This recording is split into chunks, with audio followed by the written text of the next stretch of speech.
Welcome to Motivated to Lead podcast, helping you become a better leader. I'm your host, Mark Klingstein. Hi, everyone. Thanks again for joining us for our podcast this week. My name is Mark Klingstein with SEMA Partners. Each week, we interview leaders and they share lessons learned from their careers. Our goal is to help you become a better leader. If you're new to our podcast, welcome. I encourage you to go back and listen to some of our guests' previous episodes. We've had some great guests over the last few years. And if you haven't subscribed, please do so, and appreciate any reviews that will help others find our podcast. This week, we're going to visit our conversation with Alden Mills. Alden became a nationally ranked rower, a gold medalist at the Olympic Festival. He was the captain of the freshman and varsity teams at the U.S. Naval Academy, and he was served as a Navy SEAL, and he led his platoon through multiple missions. After his military career, he founded Perfect Fitness and led it to growth over 12,000% annual sales of $90 million. And was recognized by Inc. magazine as one of the fastest growing consumer product companies in the country. He's also written books including Be Unstoppable, The 8 Essential Actions to Succeed at Anything, and Unstoppable Teams. And he serves on boards of a number of nonprofits, and he's got some great thoughts he's going to share with us today. Looking forward to today's conversation with Alden. For our audience that haven't read your books, can you give us just a little bit of an overview of your life story and your career up until this point? Sure. I grew up in a small town in central Massachusetts on a farm. Every generation in my family had served through lots of trials and tribulations. One was overcoming asthma. I went to the Naval Academy. I rowed crew there, which would be 8-oared rowing shells. And rowing took me to try out for the Olympic team. Got the invite, but then turned it down to go to SEAL team and became a Navy SEAL platoon commander. Did 3 tours of duty, went to business school, moved to San Francisco, worked in tech for about 1.5 years, and then started a series of my own businesses. First 2 spectacular failures. And then the third one became Inc. 500's fastest growing consumer products company in the country, number 4 overall. Have over 40 patents, written 2 books, and currently I'm on the speaking circuit, and I also do a lot of executive coaching. Great. Well, I asked this of most every guest, if you're able to go back and talk to a 22-year-old Alden with all that you've learned since that time, what advice would you give him? Play for the long game. It's real easy to get caught up in, I got to do this and I got to do that and all these little short-term things. Think about what really can make your heart sing. Now, that's a much harder conversation to have. For somebody, it's so much easier to say it, but you will be shocked at the small differences you'll make every day if you're going after the thing that really excites you, where you find that passion and purpose.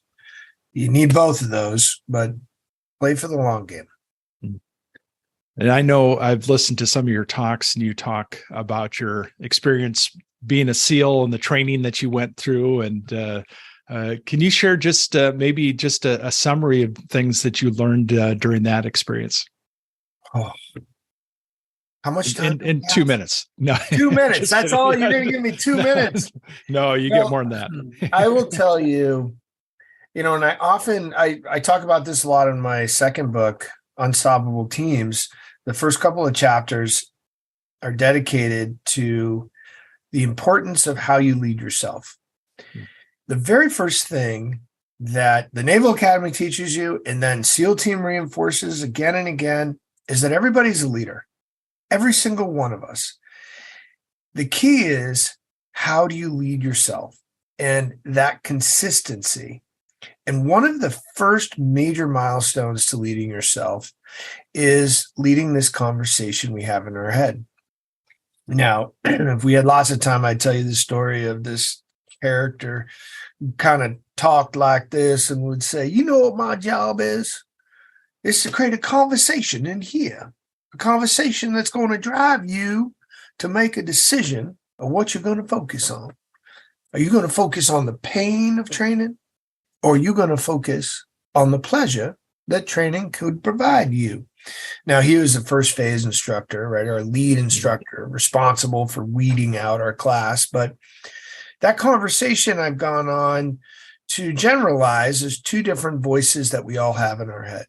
The first voice is the whiner, and everybody has it. You don't have to go through SEAL training to have this conversation. It's, how do you know you can do that? Why do you think you should do that? You know how hard that's going to be. You know how long it's going to take. You don't have enough time. You're not strong enough. You're not this. You're not blah, blah, blah. Right? We all have it. All those reasons why we shouldn't try. And then the quieter voice, and it's very hard to hear at times if you're focused just on the whiner and all the reasons you can't do something, is the whisperer. And the whisperer at least talks to me like this: get up, try again, keep going. You can do it.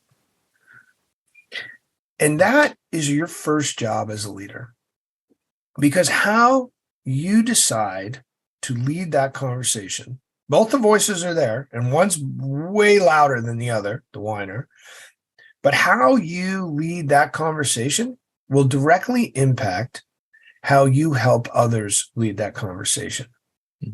And the big premise of, the first two books is, one, leading yourself, be unstoppable, and unstoppable teams is then leading others. And a team is nothing more than a reflection of its leader. So that would be the very first thing I would focus on, how you lead that conversation. So you mentioned, I've heard you talk about that there were a whole group of you that were together as far as in training to be SEALs, and that they had put time and effort and energy into getting to that point of training. What were the characteristics that you saw in the people that quit? What was the difference between those that made it and those that didn't? The biggest characteristic, I would say, and this is, by the way, you wouldn't see it in advance. You'd see it after the fact when you talk to them about it and why they quit, is they created a negative hypothetical. The fact of the matter was, everybody who started training had already passed the physical fitness test up to 5 times. Everybody was physically fit enough to do it. So the differentiator became what was going on between their ears. And many of the times, people psyched themselves out during a particularly hard evolution, which typically those would happen at night, middle of the night, darkest time, coldest time, where your focus was nowhere. Unless you were really good with your focus, it would go straight to how painful that exercise was, right? But if you could just get your focus to, you know what, I'll suffer through this and let's just make it to the next sunrise, then you typically didn't get a quitter in the middle of the day. And so what would happen is people would say to themselves, oh my God, this is so hard right now, and I'm only in the first 12 hours. How can I possibly make it to 112 hours? And that's the negative hypothetical.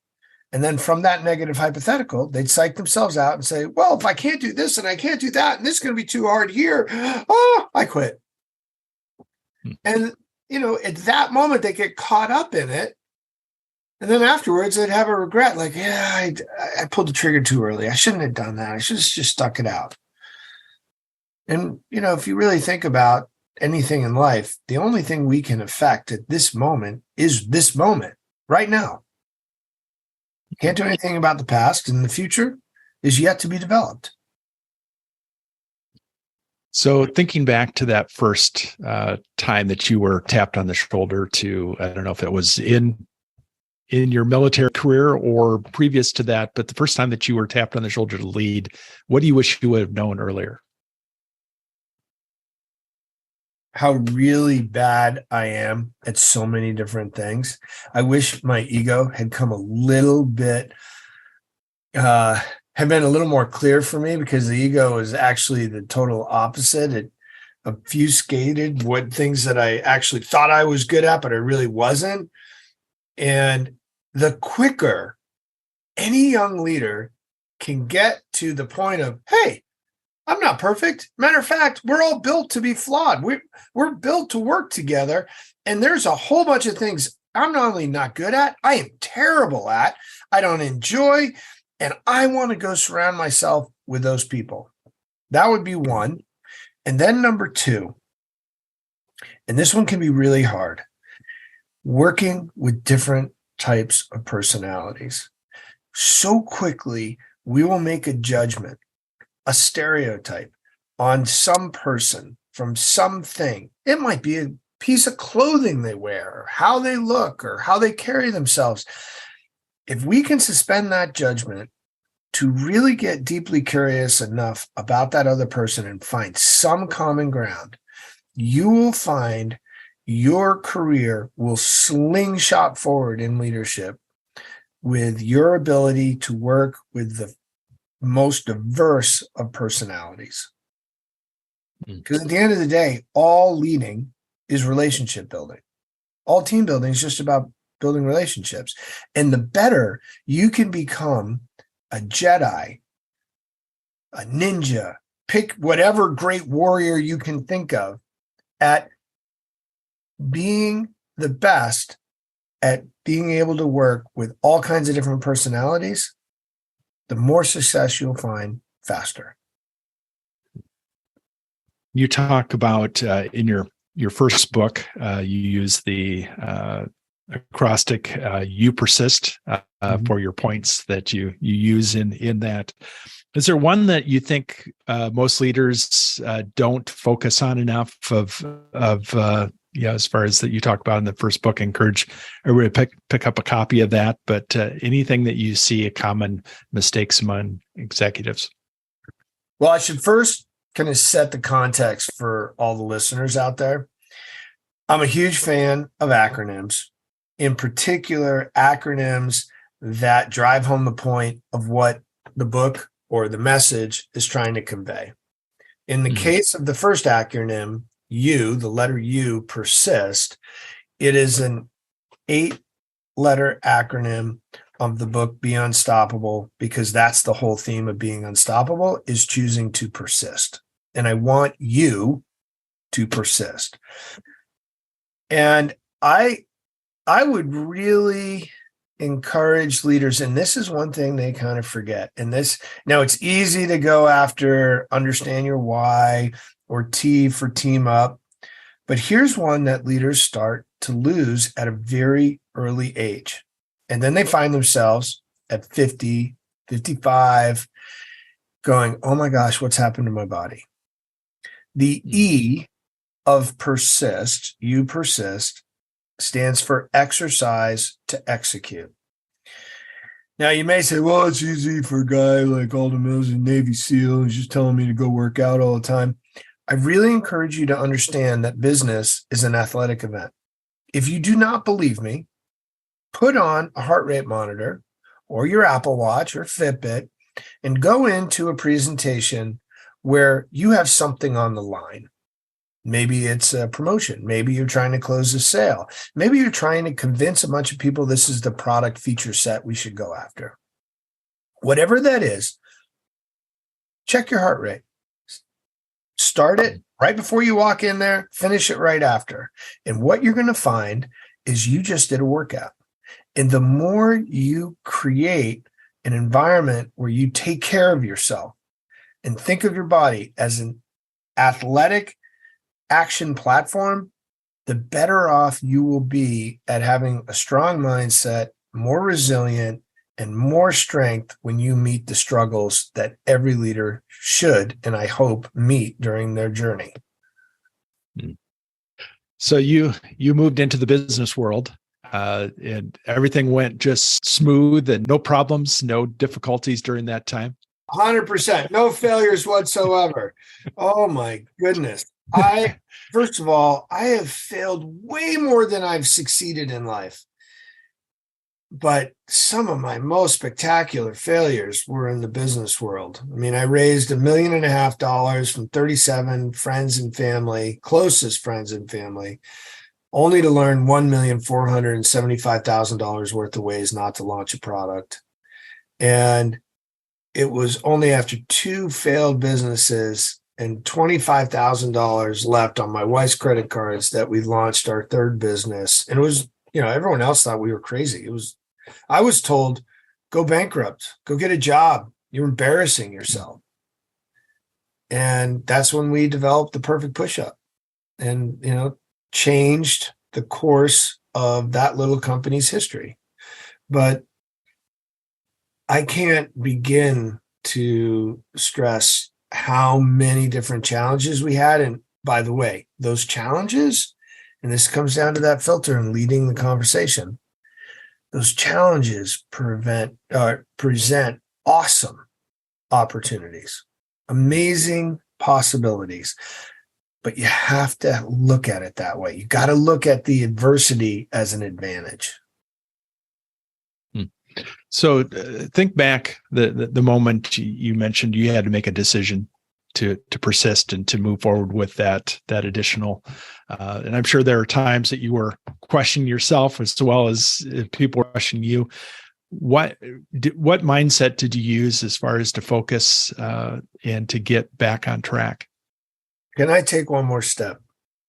Sure. Metaphorically and literally, in SEAL team training, you'd get to the point where I'd say, can I take one more step?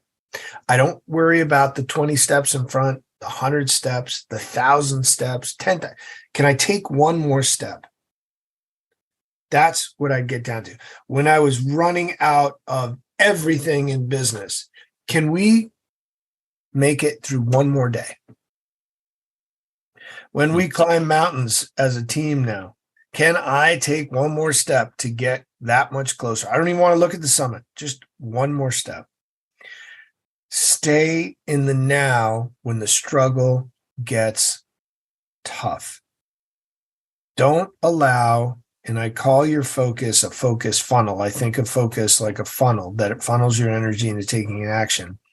Don't allow the moment to turn into the mountain.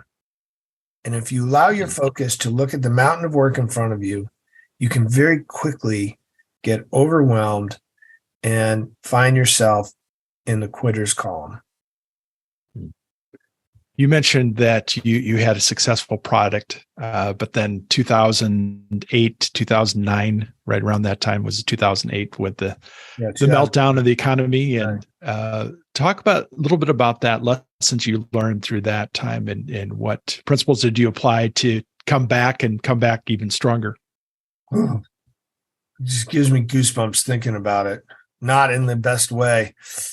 To help everyone understand, I started my first business in 2002. That failed. 2003 to 2005, did the second one.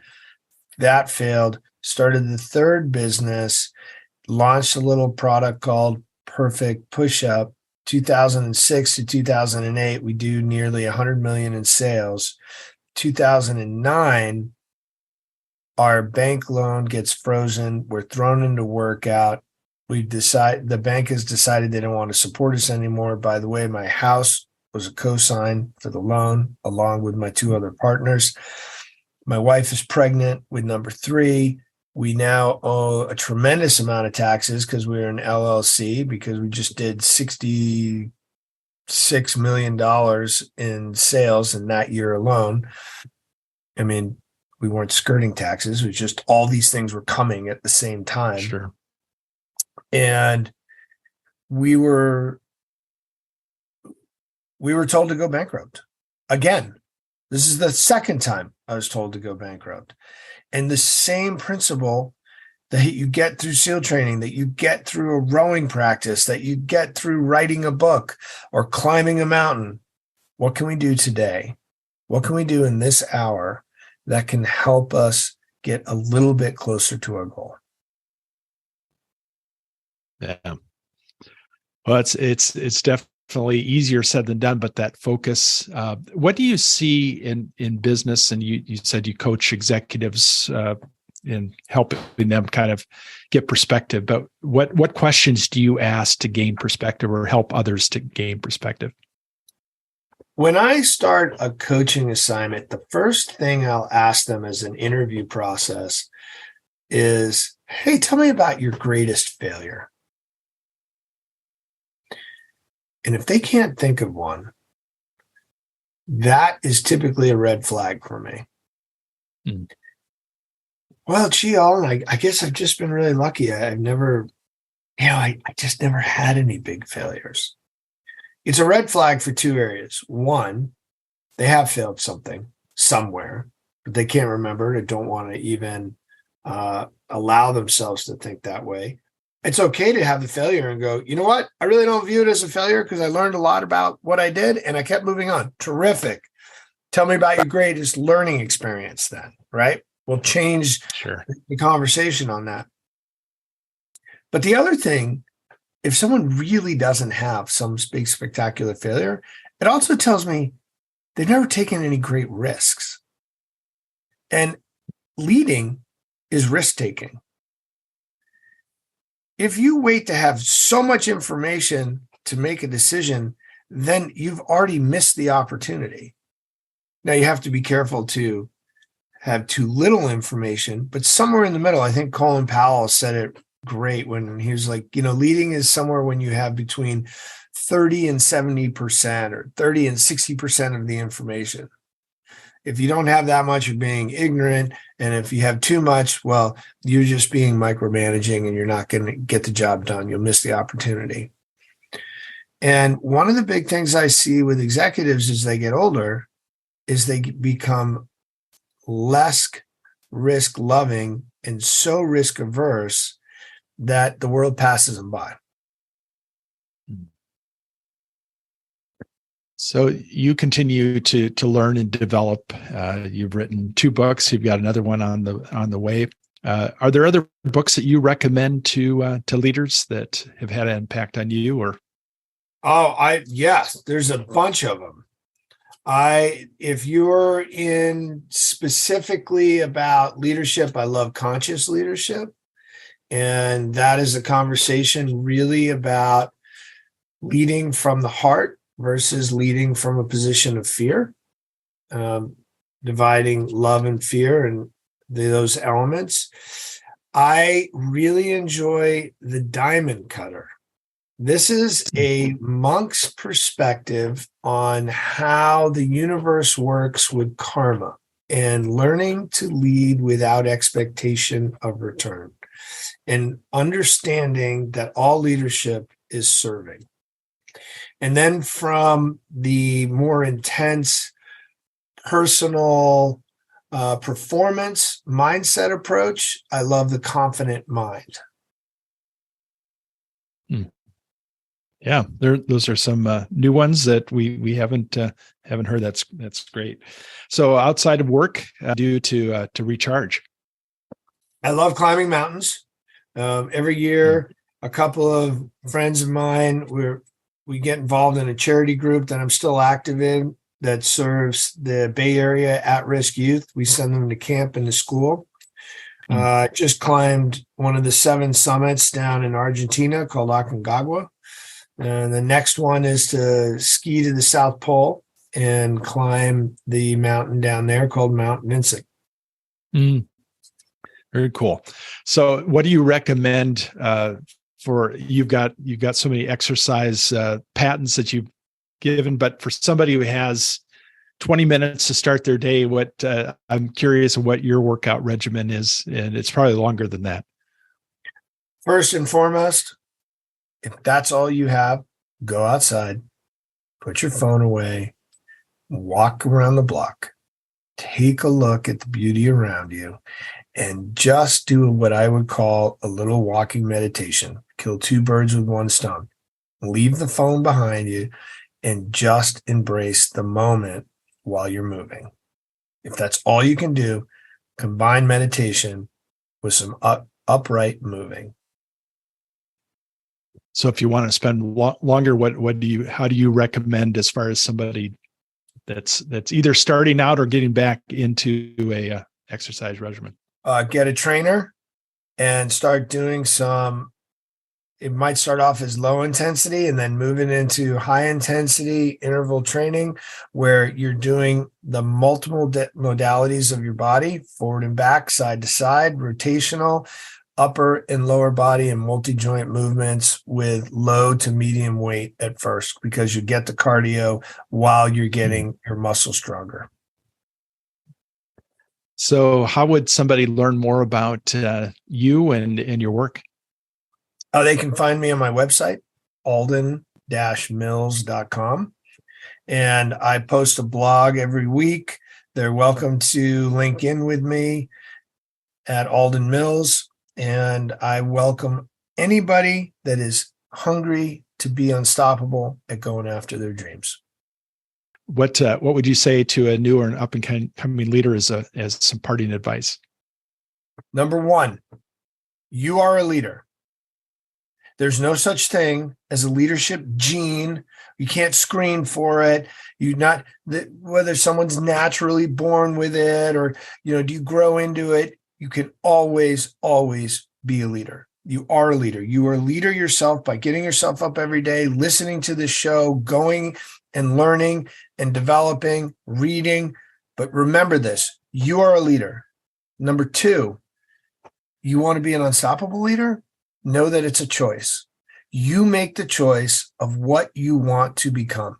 It is up to you. Well, Alden, this has been a lot of fun, and definitely this is going to be helpful to our audience, and wish you continued success in all you're doing, and look forward to talking to you again when your new book comes out. Mark, I look forward to it. Keep inspiring people to be unstoppable. Thank you for listening to the Motivated to Lead podcast. Please subscribe on iTunes. You can also see a video version of this interview at motivatedtolead.com. This podcast is brought to you by SEMA Partners, helping you find your next great leader.